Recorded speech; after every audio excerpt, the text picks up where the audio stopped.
Hi folks, and welcome to another Monday Marks Market Update.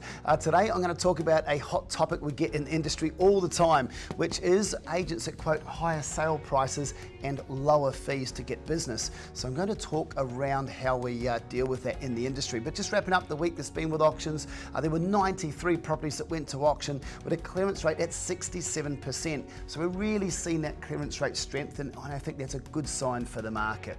All right, well, I've been doing this job a very long time, just over 22 years, and this is the most common thing that we get from agents a little bit keen, dare I say desperate for business. The best way that they can win business is to tell a client they're going to get them more money and then simultaneously do that job for a cheaper price. And I always think that's a little bit interesting of why they would get more money for a client yet do it for a lower job rate. Well, like surely if you got a higher price, you'd be able to justify charging a little bit of a higher fee.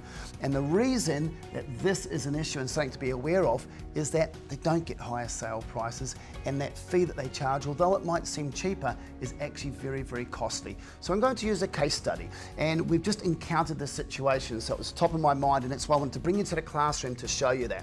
So in this case study, the exact scenario happened where both of us used the exact same sales data and presented the exact same sales properties to the client, yet we indicated a value that was at a lower rate than the other agent. Now that's interesting because we were both interpreting the exact same set of data, and the higher rate that, or the sale price that the other agent indicated, was not replicated or relevant of any of the properties that were shown. There was actually no way that a similar property had sold for that figure. So what we did is a little bit of research on that agent, and we actually found a development in the same suburb just last month where we had sold 3 units in that development, all for $550,000. Lo and behold, that same agent had gone in and also listed a property at $550,000 plus. So that was their method for sale, offers over $550,000. Yet within a number of weeks, that was dropped to $548,000, and then the negotiation concluded right down at $535,000. So although they'd started by promising that client they'd get them more than $550,000, and almost certainly do it for a cheaper rate than ours, they ended up selling the property for $15,000 under the bottom level or the bottom part of that guide price.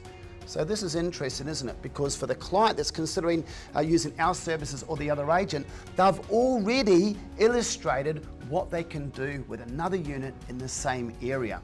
So then if we look about who's the cheapest, let's look at these numbers. It's pretty simple mathematics. You sell a property for $550, assuming we charged $15,000 in fees, because I'm trying to use round numbers, the client would have ended up at $535,000 in the hand. Whereas the other agent only sold the unit for $535,000. So whether they charge $10,000 or even $5,000 in fees, extraordinarily low levels of course, the client's ending up with $530, maybe only $525 in the hand.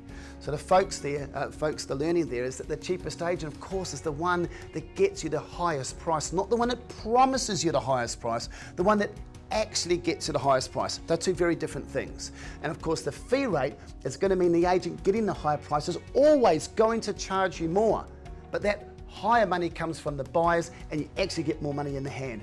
Win-win situation for you as the consumer.